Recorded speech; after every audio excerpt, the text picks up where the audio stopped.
Fellas, week 6 in the books. Absolutely fantastic seeing a bunch of you this weekend. Thank you all for making the trip. Chad and Ben, still love you guys. Appreciate all you do for the league. But yes, great weekend outside of my fantasy football. Obviously, a real bad week in that department for sure. But we're here. I said in the chat, I think here on out, I'm going to be making the recap videos on Tuesday just to record it. So when you see the outfit change mid video, it's because I've broken it up. It's just been a lot of talking. But we'll get into it like we always do.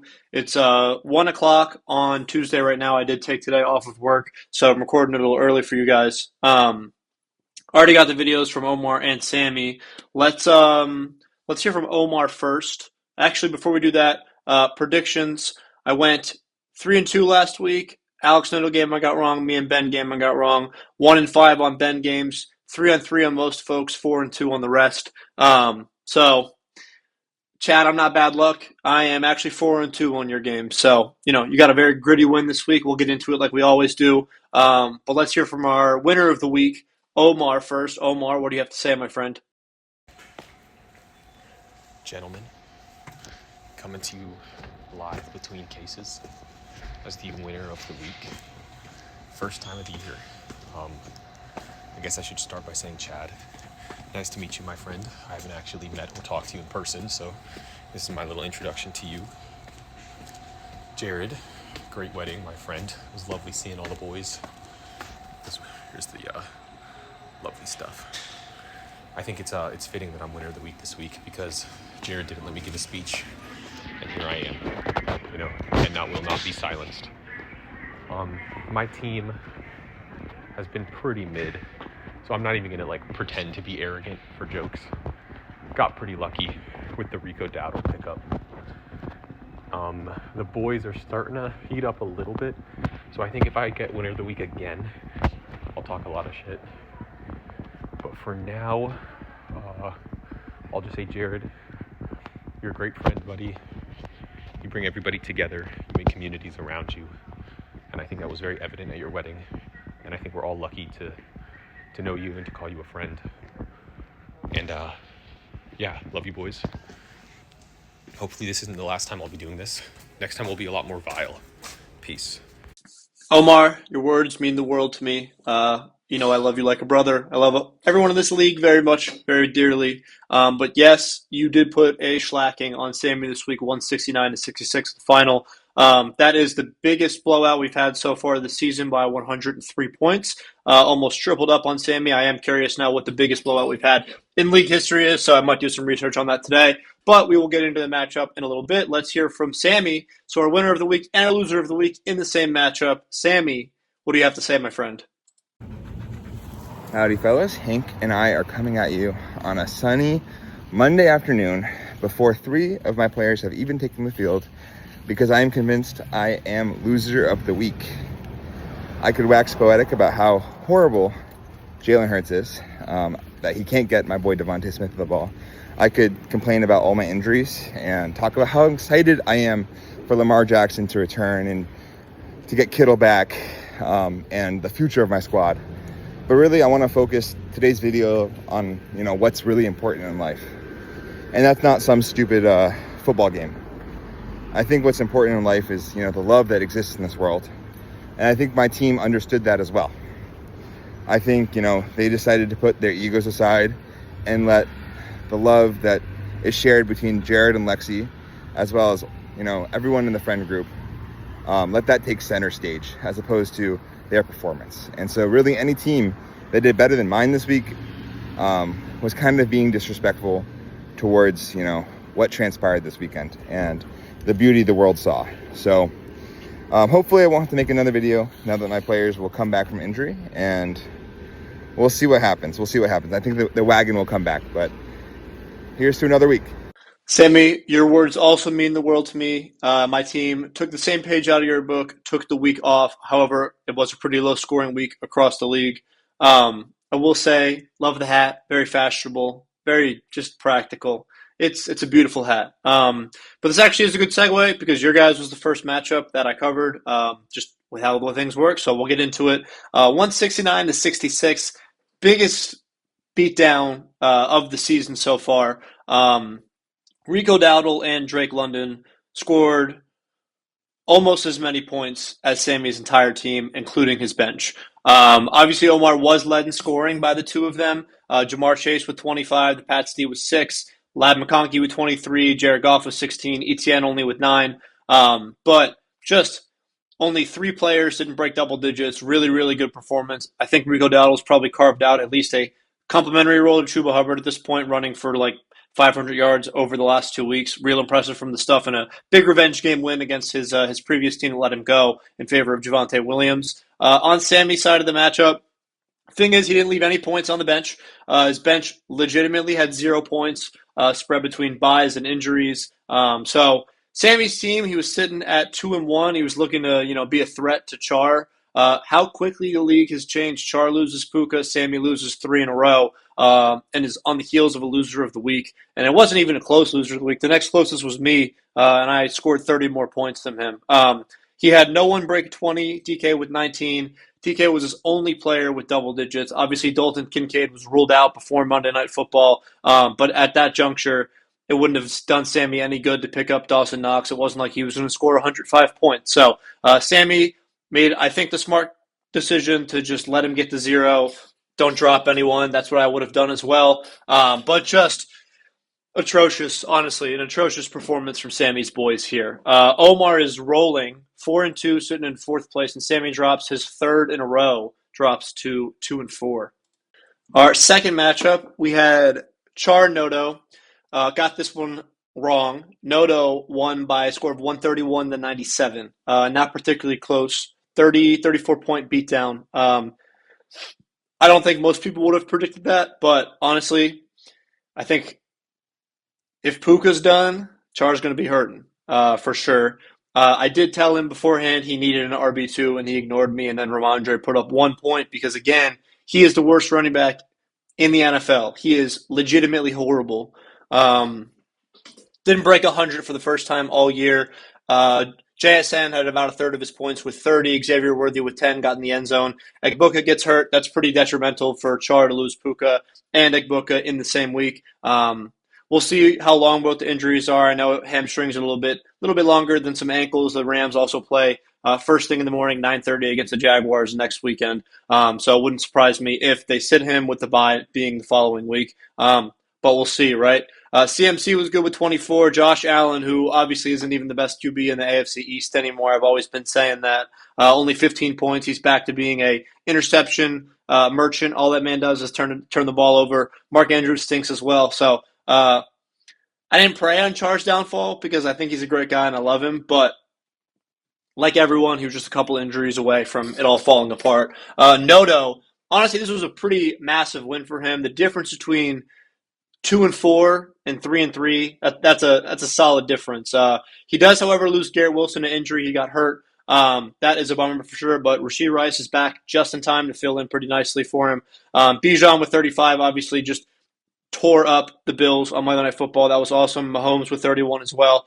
So, a lot of people, they say, oh, we've balanced scoring. Not Noto. We had 2 guys that were over 35. Rashad White with 17, A.J. Brown with 14, Seahawks D with 12, and then no one else broke double digits, but he was still top 3 in scoring this week. Like I said, pretty down week across the league, but Noto gets it done. Hands Char, his second loss of the season, is up to 3-3, currently sitting in 5th place on the year. So the next 2 matchups were both bangers. Not from a high scoring perspective because of how close they were. We had Sean and Jack.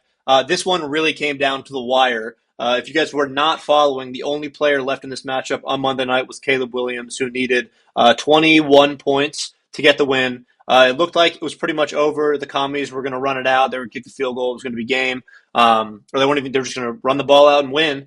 Jaden Daniels drops the ball because it was raining. Bears recover. Thought that Caleb Williams was going to drive down the field. They run it a bunch of times with Swift, so Caleb, I think, only completes 1 pass on that final drive. They kick the field goal at the buzzer to win. So Sean squeaked out by the skin of his teeth, 110 to 108. Led in scoring by Akane, 31 points.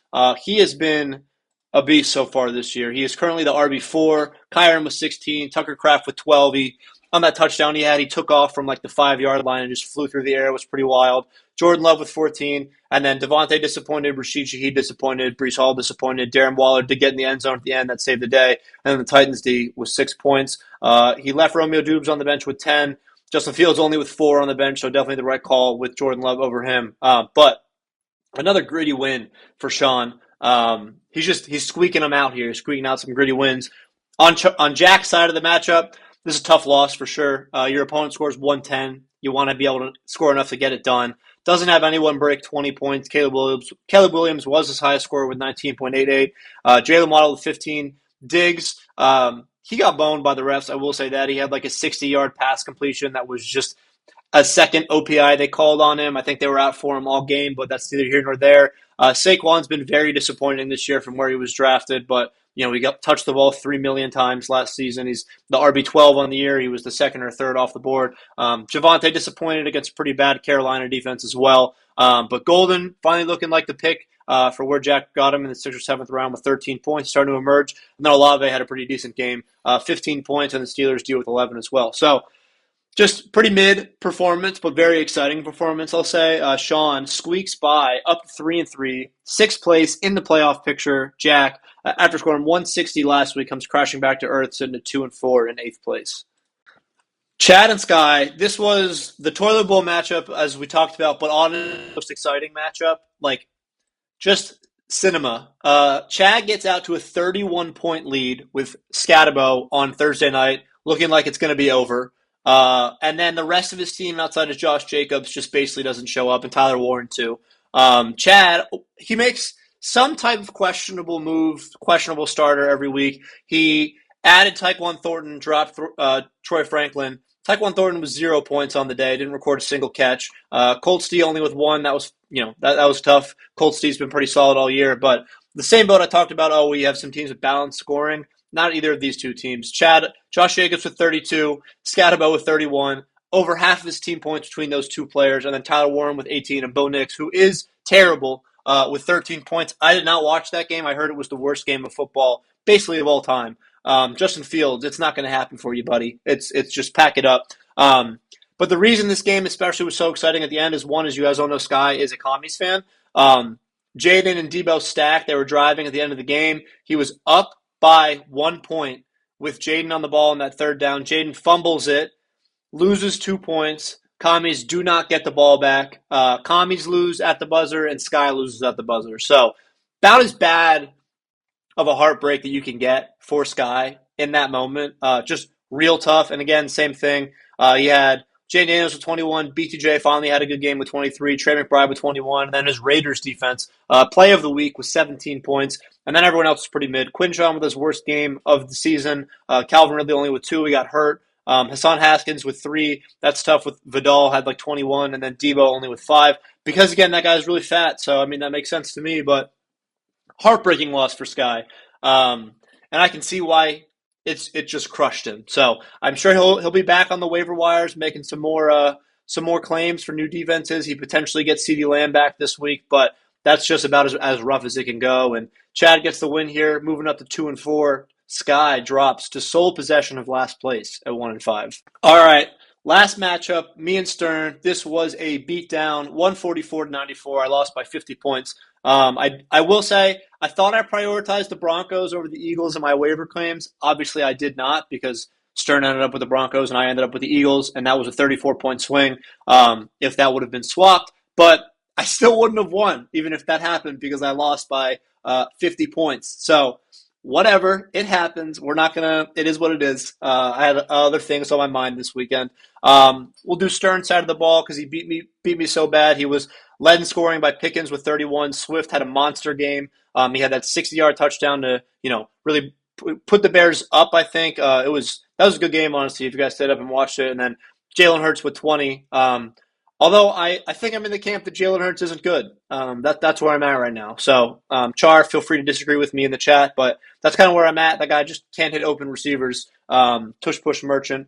James Cook, only with 8 points. He's cooled off significantly over the last 2 weeks, but I don't really know that's his fault. I think the Bills just aren't really using him where they should be. Like Ray Davis. Why is Ray Davis the one catching those passing touchdowns at the end? and they just didn't give him the ball when he was eaten. So that's neither here nor there. Zay Flowers only with 8 points.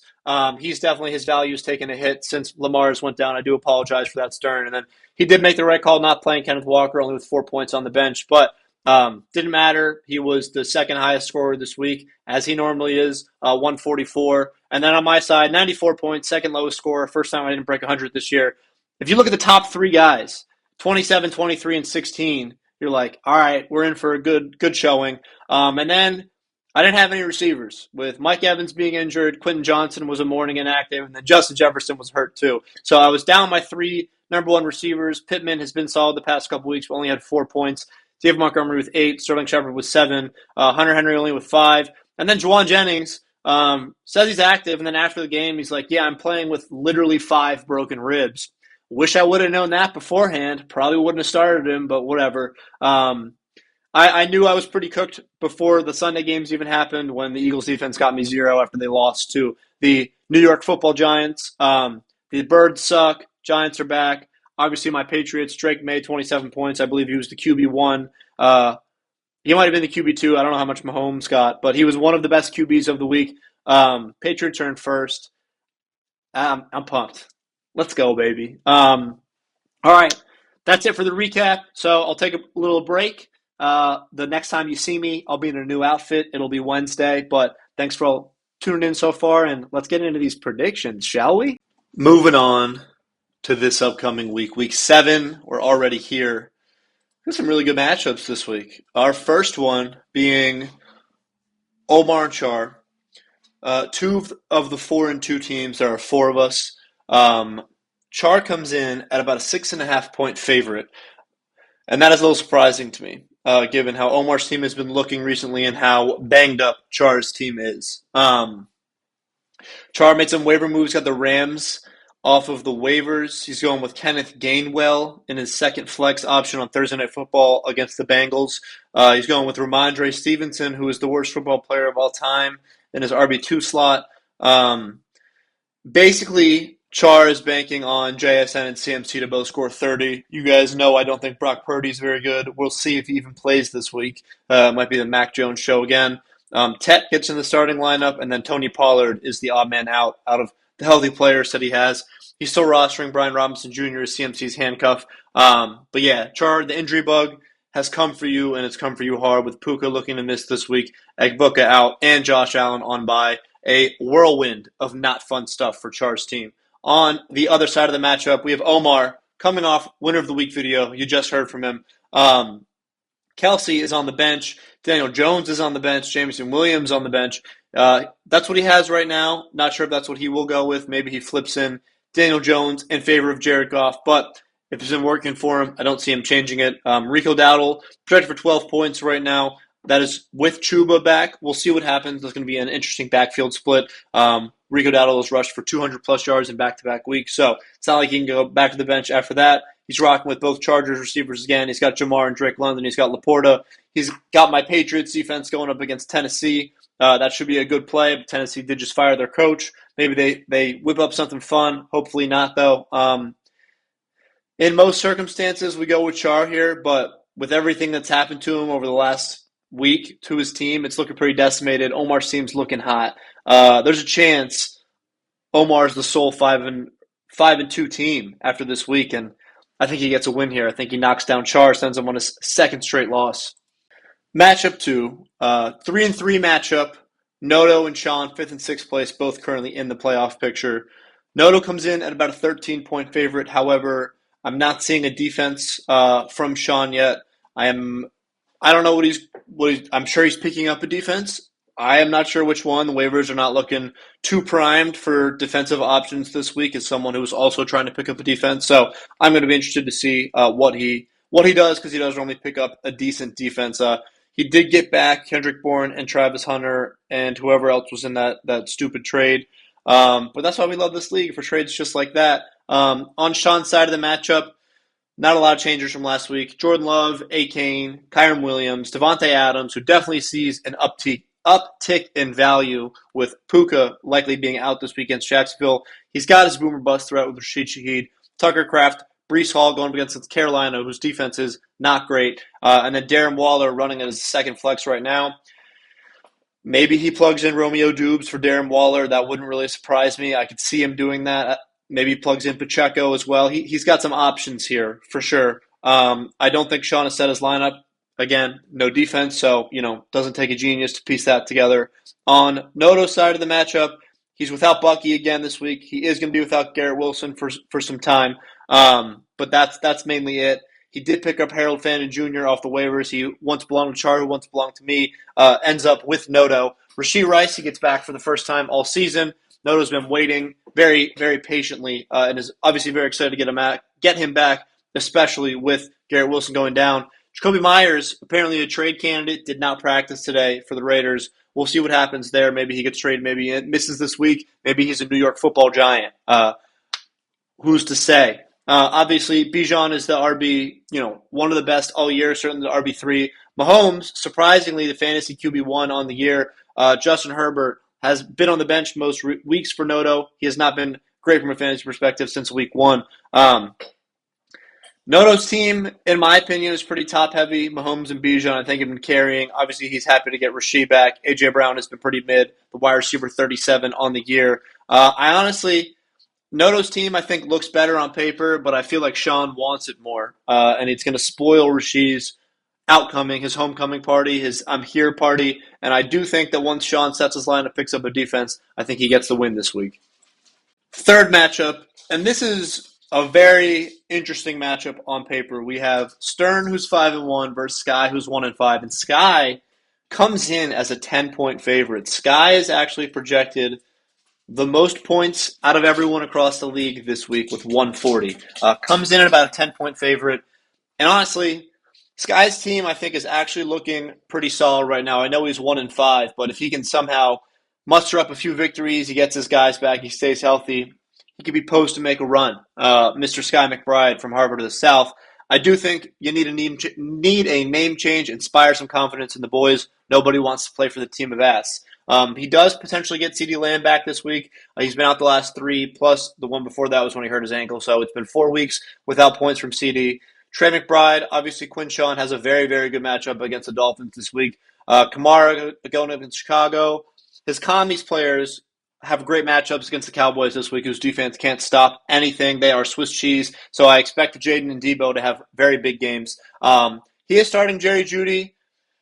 What are you going to do, right? I think Jerry Jeudy will probably end up being Sky's downfall. He refuses to move off of him. He just loves him so much. But the targets, it's Jerry Jeudy and Dylan Gabriel. He can't make anything happen. Chiefs defense against the Raiders, like 3 people put in claims for him. Bummed I couldn't get him. Makes sense. Sky got him. Smart play there. On Stern's side of the matchup, he is hurting this week for sure with James Cook out. Zay Flowers on bye. It's looking like Josh Downs is going to miss this week as well. He didn't practice with a concussion today. DJ Moore, maybe he missed this week. He had some testicular torsion. Had to stay in the hospital overnight on that Monday night game. But Ja'Cory, Krosky, Merritt, Bill with a great matchup against the Cowboys. He's got Pickens and Ferguson both going against the commies. That's going to be a big game for this matchup. Amon-Ra is obviously amazing. Kenneth Walker, just him and Sharps. It's been frustrating to watch for sure. Broncos D against the Giants. It's a good defensive matchup here, good defensive plays as well. And then Jalen going up against Minnesota. And I know you guys are thinking, Jared, you can't possibly pick the 1-5 team to beat the 5-1 team, but I can. Sky, I think you're going to take this one. I believe in you. I mentioned earlier there was a bunch of 4-2 teams. I was incorrect. Stern is 5-1. Stern right now is sitting alone at the top. Not for long. Sky's going to knock him off this week. Get himself right back in the mix of things. Matchup 4. And this is what I unfortunately am calling the poo-poo stinky matchup of the week. Sammy and Chad, both 2-4. Sammy coming off an all-time stinker. Chad just gritted out his second win of the year. Sammy comes in at about a 7-point favorite, but Sammy's team is still hurting with the injuries. Brandon Ayuk, is he going to play this year? Trent Benson's on IR. Dalton Kincaid ruled out. Lamar Jackson on bye and injured. Keon Coleman on bye this week. He's got Devontae Smith and Jordan Addison on the bench. And he's starting Chase Brown in favor of both of those players, which I think is a little questionable when he has Jordan Mason in his flex. He could easily flip in Jordan Mason to that, start another receiver, but it's not my team. That's just what I would do. He does potentially get Kittle back. If he doesn't get Kittle back this week and Kincaid is out, he will be hitting the waivers for a tight end. There are some decent options this week, so I'm sure Sammy will figure it out, but could be some rough sledding. I talked about his team a little bit already. Obviously, he's been hurt and he's lost 3 in a row at this point. Matt Stafford was a good fill-in for the first week. Hasn't been as great since then. Obviously, losing Puka probably hurts him a little bit. He's in London this week against Jacksonville. Jahmyr Gibbs, solid. Chase Brown, man, right? DK Metcalf, we'll see. He should have a good matchup against Cincinnati's pretty bad defense this week. He's actually been decent, sitting at the wide receiver 20 on the year. Odunze, I talked about him a little bit already earlier, but could have had a really big game last week. Had a long touchdown call back. Caleb Williams missed him on a couple big throws. Gets Nico Collins back off of bye, and then Jordan Mason going up against the Eagles as well. Packers D against Arizona. We'll see about that play. I'm not sure how I feel about the Packers D. They started off super hot. They've obviously not been as great since week 1, but we'll see. Maybe this is their get-right week against Arizona, which in a potential Jacoby Brissett-led team. On Chad's side of it, Bo Nix still at the helm. Did not accept my trade, unfortunately, although it was very fair. Josh Jacobs, Jalen Warren. He's going with Trey Tucker and Vidal. Looking like Marvin Harrison Jr. was limited in practice today. He does potentially get Scary Terry back. He was limited in practice today. We'll see. We'll see what he does. Like I said, Chad, we're 6 weeks in and has made a head scratcher of a start decision every week through 6 weeks. So I am about 100% sure whatever decision he makes, one of them will be incorrect. And I mean that with all the respect in the world. I'm just looking at the track record we've had here. We started Tyquan Thornton last week, who got you 0 points. And then the Colts D against the Chargers. Colts D has been very good, but the Chargers are a very good offense as well. So this is an interesting matchup. We're not really at the point of the season where I'm going to say loser leaves town, but we are getting to that point. You don't want to be 2-5. You'd much rather be 3-4. With all of this being said, I do think Sammy takes this one, gets Kittle back, gets his ship back on track. I think this one's going to be Sammy. Our final matchup, me and Mr. Man himself, Jack Caruso, who had a great weekend as well. Congratulations, Jack. Another thing I'd note, Jack, one of 2 players in this league to ever hand me a playoff loss, Omar being the other in the championship, and I want to give him his flowers. We'll get into it. I come in at about 4.5-point favorite, 4-2, 2-4 matchup. We get, obviously last week was rough. All of our receivers were out, wasn't great. We get Justin Jefferson back from his bye. We hopefully get Quentin Johnson back. We might potentially be getting Mike Evans back this week, which would be huge for the program. I am still actively trying to trade Michael Pittman. Omar, if you want him. But obviously Drake May, 4th in MVP favorites right now. She'll probably be number 1 if it were up to me. Jonathan Taylor has been the RB2 on the year. He has been a godsend. Thank you, JT. JJ, we're very happy to get him back. Hunter Henry's been very serviceable. We'd like to upgrade it at tight end as well if possible. Dave Montgomery's been fine. And QJ, we want him back. We're streaming the Bears this week. Spencer Rattler, do something for me, buddy. Why don't you throw some pick 6? That would just be awesome. On Jack's side of it, we do have Caleb Williams, Saquon, Javonte, Jalen Waddle, Diggs, Goddard, going with Golden, Olave. So not a lot of changes here. He potentially gets Chuba back this week. Maybe he plugs in Chuba for Matt Golden. Maybe he benches Diggs so I don't have to root against him because I really want to not root against him. But maybe he plugs in Wandale for Diggs, but that would just be great for me. Brock Bowers probably not going to play this week, but he has 2 other tight ends that he can go to. So we'll see. I'm not going to say this is like do or die for either of these teams. Obviously, like 4-3, 3-4 if Jack has to win versus 5-2, 2-5. Big difference, big difference. I'm going to pick myself. Got to pick myself just because I'm 4-2 and he's 2-4. We get our guys back. We were off last week mentally. We had other things to focus on, but we're married now. We're through it. There's nothing else to focus on for the time being outside of planning the honeymoon, and the guys are going to lock in. They're going to bring me home a dub here. And that about wraps me for the week. And honestly, I feel like I had much more energy at the later half of this video, so I am happy I broke this up over the span of 2 days. But I'm always welcome to feedback. If the outfit change really upset any of you that much, let me know. But other than that, someone please text me about Michael Pittman. I don't want more. I don't want two players on the same team.